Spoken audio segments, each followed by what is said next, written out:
क्या सच में स्टारलिंक दुनिया का सबसे बेहतरीन नेटवर्क है?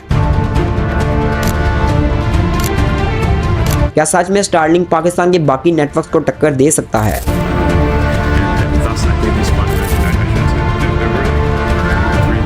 स्टारलिंक के आने से पाकिस्तान के बाकी नेटवर्क्स का क्या बनेगा?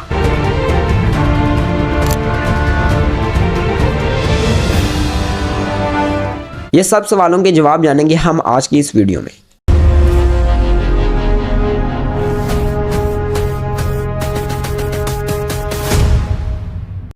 अस्सलाम वालेकुम दोस्तों ये हाल ही की बात है जब स्टारलिंक ने पाकिस्तान में अपनी सैटेलाइट इंटरनेट सर्विस के लिए पाकिस्तान टेलीकम्युनिकेशन अथॉरिटी से एनओसी हासिल की। अब इस अप्रूवल के बाद स्टारलिंक को पाकिस्तान में अपनी सर्विसेज शुरू करने के लिए कुछ और लाइसेंस प्रोसेस कंप्लीट करने होंगे। कुछ रिपोर्ट के मुताबिक ये बताया गया है कि ये प्रोसेस लगभग 6 महीनों तक चल सकते हैं और उसके बाद स्टारलिंक ऑफिशियली पाकिस्तान में अपनी सर्विसेज लॉन्च कर सकेगा। एक तरफ है पाकिस्तान के फेमस और ट्रेडिशनल नेटवर्क कंपनीज जैसे कि जैज, जोंग, टेलीनॉर और यूफोन्स, और दूसरी तरफ है स्पेस से आता हुआ पावरफुल सिग्नल इलोन मस्क का स्टारलिंक। वैसे देखा जाए तो दोनों का मिशन सेम है, इंटरनेट को हर किसी तक पहुंचाना। लेकिन सवाल ये आता है कि कौन बेहतर है, कौन बनेगा फ्यूचर का किंग। आज हम इन दोनों का आमना सामना करेंगे, ground networks versus satellite internet. Pakistan में टेलीकम्युनिकेशन सेक्टर्स काफी एक्टिव हैं। जैज जो कि एक मोबिलिंक है, इस वक्त पाकिस्तान का लार्जेस्ट नेटवर्क है जिसमें 70 मिलियन से ज्यादा यूजर्स हैं। ये नेटवर्क हर प्रोविंस, हर सिटी और मोस्टली हर टाउन में अवेलेबल है। जैज पहले मोबिलिंक के नाम से जाना जाता था। 2016 में मोबिलिंक और वारिद के मर्ज से इसका नाम जैज रखा गया। जैज का नेटवर्क काफी स्ट्रॉन्ग है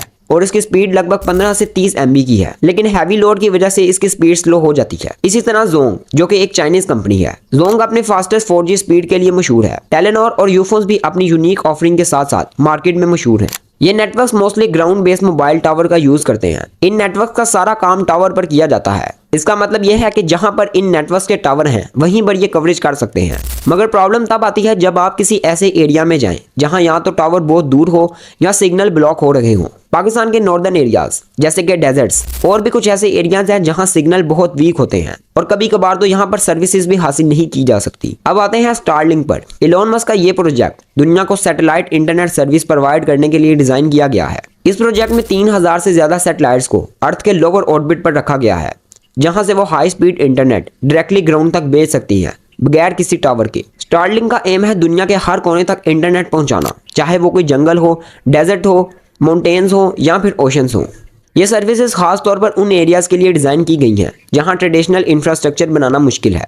अब अगर बात की जाए दोनों नेटवर्क्स के टेक्निकल कंपैरिजन की, तो सबसे पहले बात करते हैं स्पीड की। जैज और जोंग 4G जैसे नेटवर्क आपको मैक्सिमम 20 से 30 MB की स्पीड देते हैं, जबकि रिपोर्ट्स के मुताबिक ये भी बताया गया है कि स्टारलिंक आपको मैक्सिमम 100 MB की स्पीड देगा। ये स्पीड हमें आम प्रोवाइड की जाने वाली स्पीड से बहुत ज्यादा है। आप इस वक्त जो नेटवर्क इस्तेमाल कर रहे हैं मुमकिन है कि उसकी स्पीड 20 MB तक हो, लेकिन स्टारलिंक आपको 100 MB की स्पीड देगा और कुछ कंट्रीज में तो ये स्पीड 200 MB तक होगी। दूसरे नंबर पर बात करते हैं लेटेंसी की।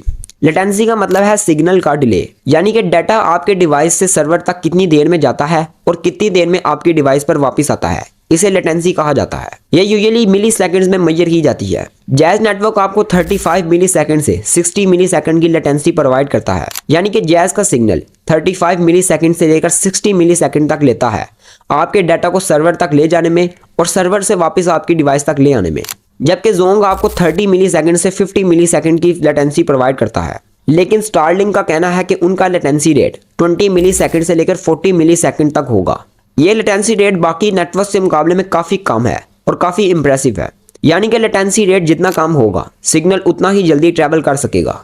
तीसरे नंबर पर हम बात करते हैं रिलायबिलिटी की। रिलायबिलिटी के अंदर 3 चीज़ें आती हैं। सबसे पहले network stability.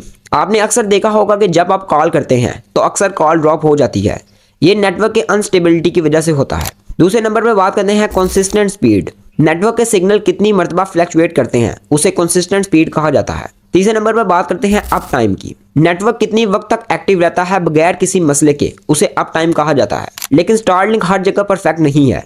Bad वेदर्स, heavy clouds या ऑब्स्ट्रक्शन के केस में परफॉर्मेंस ड्रॉप हो सकती है।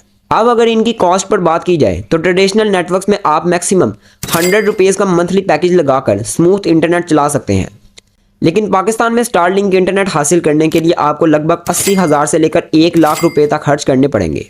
लेकिन ये सिर्फ अभी तक के एस्टीमेट के मुताबिक बताए गए हैं, हो सकता है कि इससे भी ज़्यादा पैसे चार्ज किए जाएं।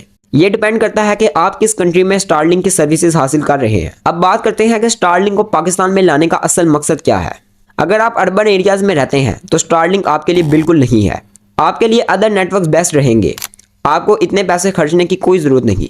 स्टारलिंक को पाकिस्तान में इंट्रोड्यूस करने का असल मकसद उन इलाकों तक नेटवर्क पहुंचाना है जहां बाकी नेटवर्क के सिग्नल नहीं जा सकते। स्टारलिंक का फ्यूचर में एक इंपॉर्टेंट रोल हो सकता है। दुनिया में जहां पहले टावर और वायर्स यूज किए जाते थे वहां पर अब डिश और एंटीनास को देखा जाता है। सैटेलाइट के लॉन्च ने यह प्रूव किया है कि Elon Musk did not just launch the satellite, he launch the future of the internet.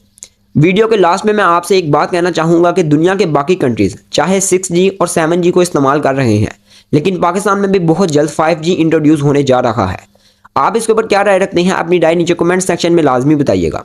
आज के लिए इतना ही दोस्तों। वीडियो इन्फॉर्मेटिव लगे तो लाइक लाजमी कीजिएगा और हमारे चैनल को सब्सक्राइब भी लाजमी कीजिएगा। मिलते हैं एक नई वीडियो के साथ। अल्लाह हाफिज़।